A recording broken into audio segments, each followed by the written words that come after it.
Како е возможно да е мал инцидент ситуацијата во Охрид, а луѓето да се гушат веќе 2 дена? Зошто ако не е хаварија армијата беше внатре и зошто надлежните дури денеска излегува пред камерите да објаснат, а не веднаш? По ваквиот сериозен инцидент треба некој кривично да одговара, велат од коалицијата О2 во гостување за Алфа.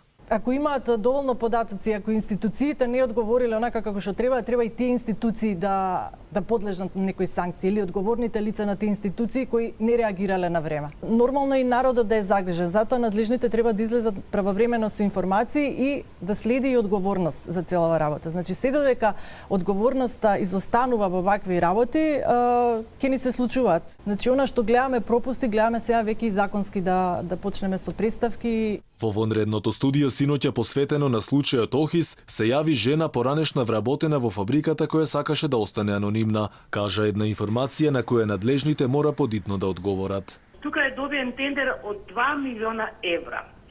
Без тендер, без елаборат, уплатено му се околу 390.000 денари, значи некаде во март месец, за чистењето на Охис, на односно на овие хемиски опасни материи, каде што цените се премногу напумпани. Значи не е тоа реалноста што е прикажано. Значи се работи за нестручен тим што го направи сето ова, значи што се случи дешавката таму.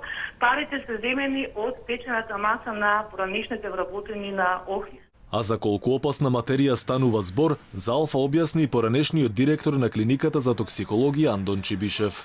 За метилакрилатот мономер се работи за токсична субстанца, хемиска субстанца, која што има неповолно дејство на здравието на луѓето, посебно кога се доаѓа со незе во контакт директен или кога се доаѓа во контакт со испарувањата, затоа што се работи за лесно испарлива течност.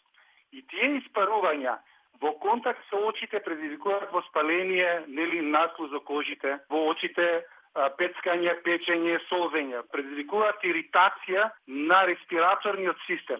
Уште пред 1 година за проблематичното складирање на отровни субстанции во Охис реагирал и сега поранешниот министер без ресор во владата на Зоран Заев, Аднан Ќахил, кој беше и член на работната група за решавање на Линданот, но и поранешен главен инженер во фабриката. Ќахил предупредил дека во кругот на Охис се складираат отровни субстанции кои без разлика колку безбедно се чуваат, сепак треба да се остранат за да не се случи инцидент, но за жал тоа веќе бидна.